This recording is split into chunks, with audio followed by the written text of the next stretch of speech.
I have no idea what I'm doing.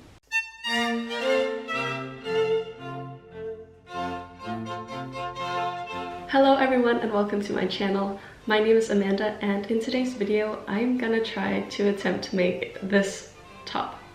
So I am by no means a very good seamstress. I started sewing less than a year ago, but for some reason I thought that this would be a great project. I've been watching a lot of historical costuming videos lately and I just love the silhouettes and just the craft that goes into making each garment.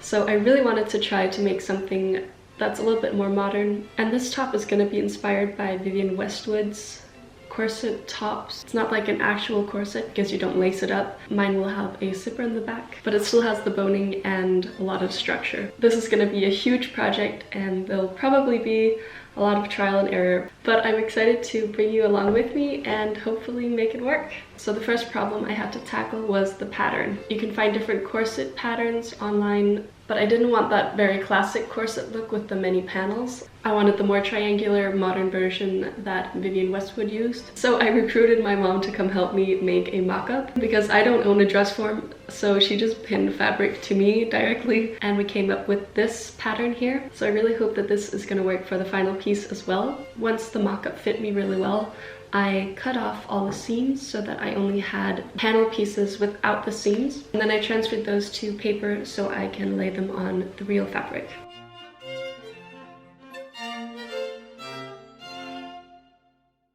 For the lining fabric, I got this white silk, and it's actually pretty stretchy on all but one angle. So I'm hoping to use that to get it to fit me even better. So now I'm going to lay down all my pattern pieces and cut it out in this white silk. So I laid down my pattern pieces on the fabric, keeping in mind which way I wanted them to be stretchy. I cut them all to be stretchy horizontally except for the very front piece. I'm hoping that this will make it easier to fit it to my body. I measured about 0.8 centimeters of seam allowance all the way around each piece and a little extra for the back where the zipper will be. So you might have noticed that this is the first video I've uploaded in a while. It has taken me several months to make this top, mostly because I started university this fall. I started med school and it's really hard and stressful and challenging and fun. So I'm really grateful to have this platform where I can take a break and just be a little more creative. I cut out 2 of each piece except for the front, and I did have some darts on my 2 back panels. So using a few pins, I'm carefully transferring the markings on the paper to the fabric. Now I can remove the paper from all my pattern pieces. Okay, so as you can see, I cut all the pieces out, and I actually did that twice. I just want to make sure that if it needs more support, then I have extra. So I made an extra layer and might use that. But for now, I'll just start by sewing all the pieces together for the first one. And as you can see, I've started pinning them, and I'm just missing the 2 side panels here. And this right here is a dart on the back. So I'm just going to start by sewing all the pieces together. Using my 8 centimeter seam allowance, I sewed all the pieces of the lining right sides together. It didn't take that long, but silk is quite delicate, so when I made a mistake and had to use my seam ripper, I had to be very careful not to take out the threads of the fabric along with the stitches. But I went nice and slow all the way, making sure there were no folds or pulling on the fabric. Okay, so the whole reason why I wanted to make this corset top was because I found this gorgeous piece of fabric / painting. I went to the fabric store that sells fabric to the Royal Danish Theatre, and they had a dozen or so different paintings printed on this thick canvas, and I was so in love with the idea of making something from it. I chose this painting because of the beautiful orange and blue colors, and also the motif is detailed enough to be cut into smaller pieces. I especially wanted to focus on the woman in the middle and the sky, as well as a few other areas. You can see here how I tried to plan out the placement of each pattern piece. This was probably the most nerve-wracking thing I've ever cut. Usually I don't use materials that are super expensive, so I really did my best to get it right on the first go. Again, I cut with about 1 centimeter of seam allowance, having everything laid out flat on the floor. I didn't use the entire painting at all, so I'm hoping to make something out of the rest as well. Maybe some decorative pillows or something like that. Now that I have everything cut out, I can pin the pieces together just like with the lining and finally see how it's going to look once assembled.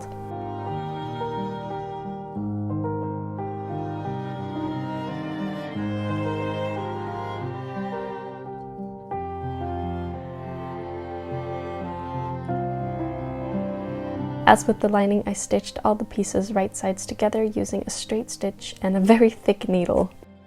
It was a little bit difficult with all the curves in this very heavy canvas, but I mostly made it work and I'm so happy with the result.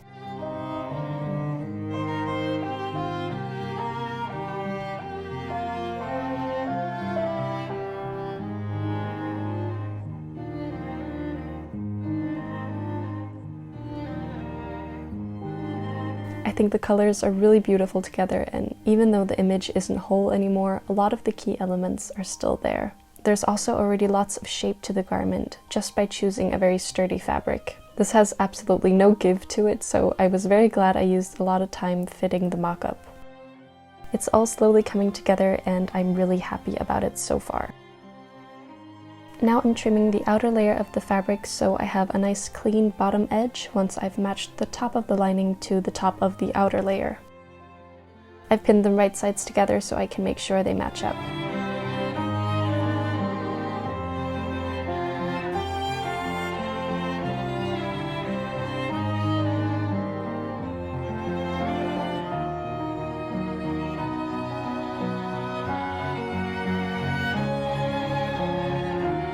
Now the next step is boning. I found this boning ribbon, which is actually a tube that I can insert the wire boning into. I cut out 8 channels in total, 4 for the front panel and 1 running diagonally under the bust on each side and 1 on each back panel.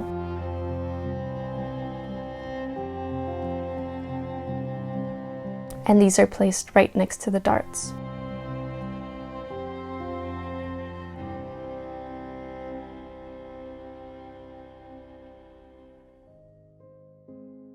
After cutting them to the right length, I pinned each one down and stitched very carefully along both sides of each of them, making sure not to close off the channel. For the boning, I found this really cool wire that is specially made for corsets. It's actually quite bendable but gives a lot of structure.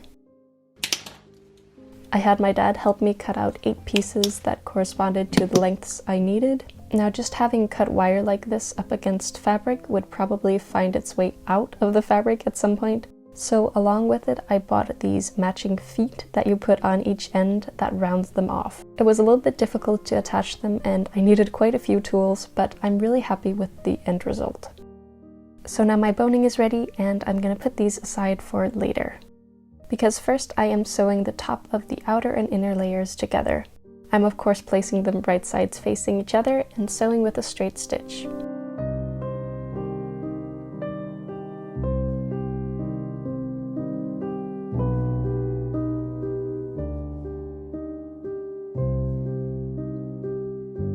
Again, I'm going very slowly with the machine, making sure none of the lining is folded and keeping the tops of the straps open.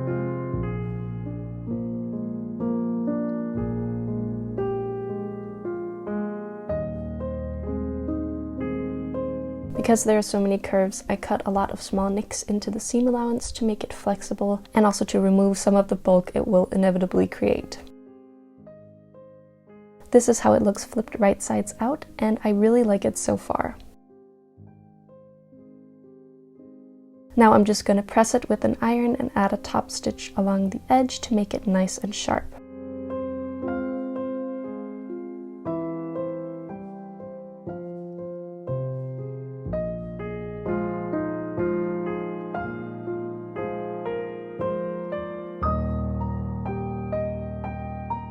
And this is how the top edge ended up looking. I don't mind the visible stitches at all. I actually think it gives a really nice detail that ties in with the boning channels also being visible.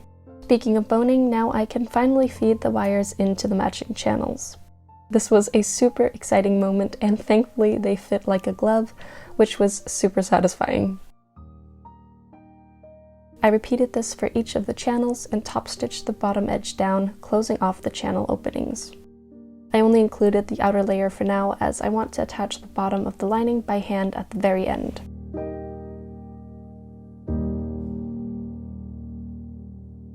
I found this zipper the same place as my fabric, and it is open-ended so I can separate the back pieces completely.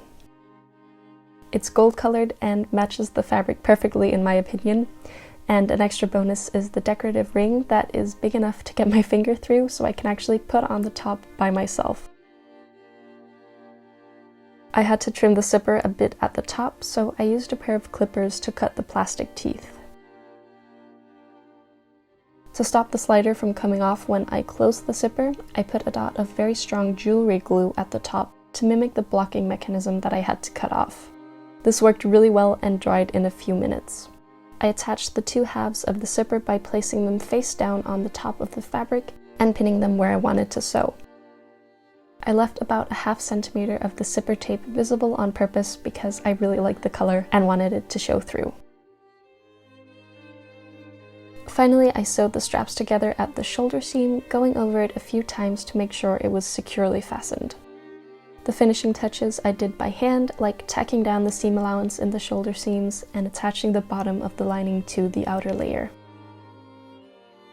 And here is the final result.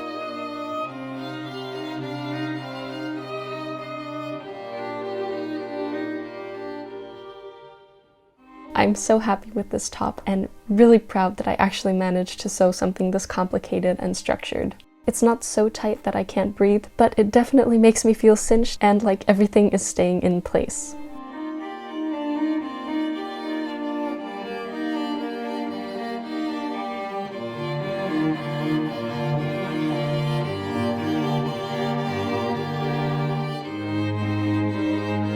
Thank you so much for watching. I hope you enjoyed this video.